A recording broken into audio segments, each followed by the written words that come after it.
మొదలైంది. కాలంతో పరుగులు తీస్తే మానవాళిని మింగేసే ప్రళయం ముంచుకొస్తోంది. ఏ శక్తి ఎవరి యుక్తి దాన్ని అడ్డుకోలేదు. ప్రమాద ఘంటికలను మోగించకుండానే తరుముకొస్తున్న ప్రళయం మృత్యువును వెంటేసుకొస్తోంది. మయన్ క్యాలెండర్ ప్రకారం 2012 యుగాంతానికి ముహూర్తం సిద్ధమైంది. డిసెంబర్ 21న వచ్చే ప్రళయానికి ఇవాటి నుంచి కౌంట్ డౌన్ మొదలైంది. నదులన్నీ ఒక్కసారిగా ఉప్పొంగుతాయా? కొత్త సముద్రాలు ఎండిపోయే కాలం దాపురించిందా? గ్రహాలన్నీ వాటి గమనాన్ని ఆపేస్తాయా? అంటే కాలచక్రం ఇక ఆగినట్టేనా? ప్రకృతిలో జరుగుతాయని భావిస్తున్న ఈ విపరిణామాలు మానవ మనుగడను ప్రశ్నార్థకం చేస్తాయా? యుగాంతం తప్పదా? ఈ తేదీ చెబితే చాలు యుగాంతం మీద బోలెడు చర్చలు, నానా హంగామా. ఇంటర్నెట్ లో ఈ టాపిక్ పై వేల కథనాలు. ప్రపంచ వ్యాప్తంగా ఈ అంశంపై మీడియా ఎంత హడావిడి చేయాలో అంతా చేసింది.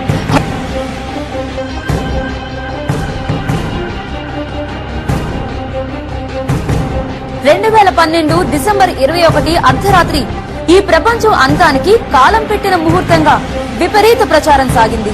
కొందరు కాదన్నారు, కొందరు అవునన్నారు. ఈ విలయంపై సినిమాలు కూడా వచ్చాయి.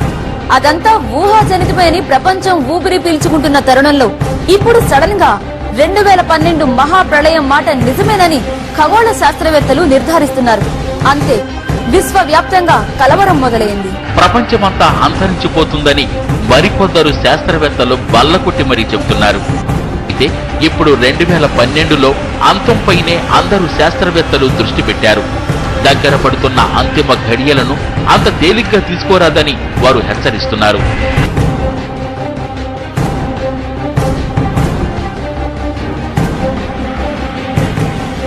(1999) లేదా 2012 తర్వాత ప్రపంచం అంతం అవుతుందని ప్రఖ్యాత కాలజ్ఞాని నాస్ట్రోడామస్ కూడా జోస్యం చెప్పాడు. ఆయన పుస్తకంలో చాలా విషయాలు దీన్ని నిర్ధారిస్తున్నాయి కూడా. నోస్ట్రోడామస్ చిత్రాలను బట్టి 2012లో అంతం తప్పకపోవచ్చుంటున్నారు.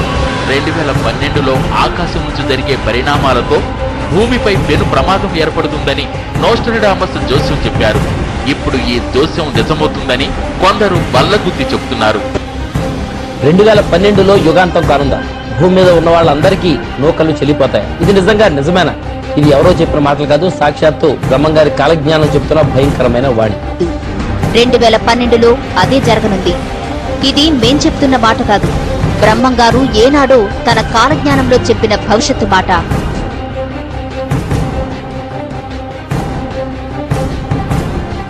సముద్రాలు ఉప్పొంగుతాయి, భూకంపాలు వెల్లువెత్తుతాయి, అగ్నికీలలు మిన్నట్టుతాయి, సలసలా కాగే లావా పర్వతాలు అంతటా ముంచెత్తుతాయి. అంతా భస్మీపటలమైపోతుంది. భయంకరమైన ప్రళయం సంభవిస్తుంది. జీవకోటి ప్రాణాలు గాల్లో కలిసిపోతాయి. నీవు నేనే కాదు, నీది నాది అంతా తుడిచిపెట్టుకుపోతుంది. దీన్ని ఎవ్వరూ ఆపలేరు. ఆపడానికి ప్రయత్నించే శక్తి ఎవ్వరికీ లేదు. గాలిలో దీపంలా క్షణక్షణం బతుకు భయంతో 2 ఏళ్లు బతికి చావలసిందేనా? యుగాంతాన్ని ఆపడం ఎవరి తరం కాదు.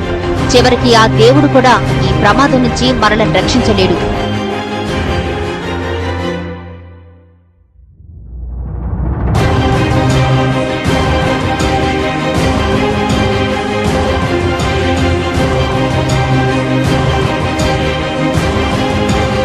TV9, TV5, iNews ఇంకా ఎన్ని టీవీ ఛానల్స్ ఉన్నాయో ఎవరైనా 2012 డిసెంబర్ 21న యుగాంతం జరుగుతుందనే మీ బుద్ధిహీనుడైన శాస్త్రవేత్తలు తీసుకుని వేదిక మీదకి రండి.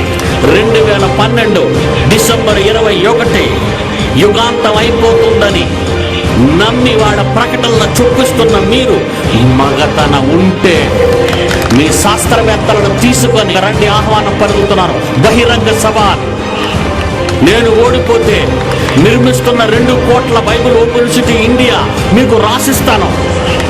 నేను ఓడిపోతే ఇక్కడే ఈ వేదిక మీద రాసిస్తాను. 2012 యుగాంతం జరుగుతుంది డిసెంబర్ 21 అని మీరు అన్నట్టుగా, మీరు అనుకున్నట్టుగా జరుగుతుంది అనుకుంటే, నేను అన్నట్టుగా జరగదని అనుకుంటే, నేను నిర్మిస్తున్న Bible open city India Visakhapatnam 2 కోట్ల రూపాయలతో కూడిన భవనాన్ని మీకు విడిచిపెట్టేస్తాను.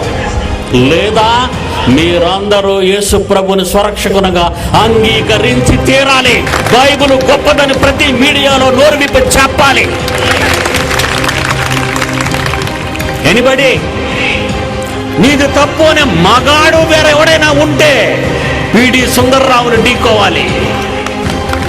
అది చేతగాని వీళ్లకు ఇది విదేశీ పుస్తకం అని గాని మత పుస్తకం అని గాని అనే హక్కు లేదు. ఖబర్దార్.